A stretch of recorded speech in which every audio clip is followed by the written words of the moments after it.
Assalamu alaikum everyone. I am Musir Mukhtar from Snowman Publications. And today we are going to talk about page number 55 of Knowledge Wheel English series. Look, this is page number 55 and it's a beautiful page. It's all about letter K. And we have 3 icons at the top of this page: listening, speaking and reading.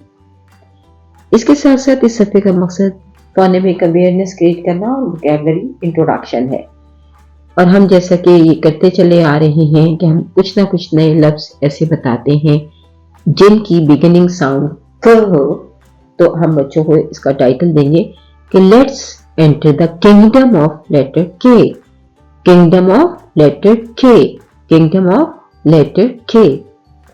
तो आप phonemic awareness देते हुए बच्चों को letter के दिखाइए, आप board पर लिखिए या किताब से दिखाइए। आप कहेंगे this is letter K, the name of the letter is K and the sound is क। The name of the letter is K and the sound is क। The name of the letter is K and the sound is क। इस तरह से आप कम से कम 3 दफा आप कहिए और 2 दफा बच्चों से दोहराइए ताकि बच्चे इस लेटर की लिसनिंग और स्पीकिंग कर सकें, लेटर की साउंड को पहचान सके। लेटर की साउंड को पहचानने और वोकैबुलरी इंट्रोडक्शन के हवाले से हम एक छोटी सी राइम भी पढ़ सकते हैं। आप चाहें तो बच्चों को कैंगरू और किटन की पिक्चर्स पहले दिखा दीजिए और चाहें तो आप बाद में दिखाइए, लेकिन ये राइम आप पढ़िए।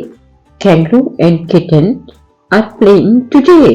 Kangaroo and kitten are playing today, jumping and running in their own way.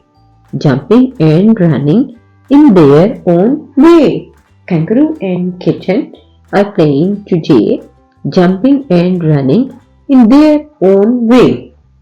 जब बच्चों को आप जंपिंग और रनिंग के लफ्ज दोहराएं तो आप बच्चों से कहें कि वो एक्शंस भी करें ताकि बच्चे जंपिंग और रनिंग करते हुए इंजॉय फील करें और एक फन लर्निंग के जोन में चले जाएं। कैंगरू और किटन को इंट्रोड्यूस करवाने के लिए आप प्रॉप्स भी इस्तेमाल कर सकते हैं और इनके कटआउट्स भी ले सकते हैं। वोकैबुलरी इंट्रोडक्शन जब आप दें तो उसकी बिगिनिंग साउंड से रिलेट करवाना ज़रूरी होता है।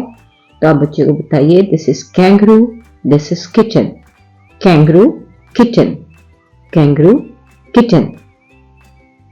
The beginning sound of both is the same, क। क कैंगरू, क कैंगरू, क किटन, क किटन। इस तरह हमने सफ़ा नंबर 55 को मुकम्मल कर दिया।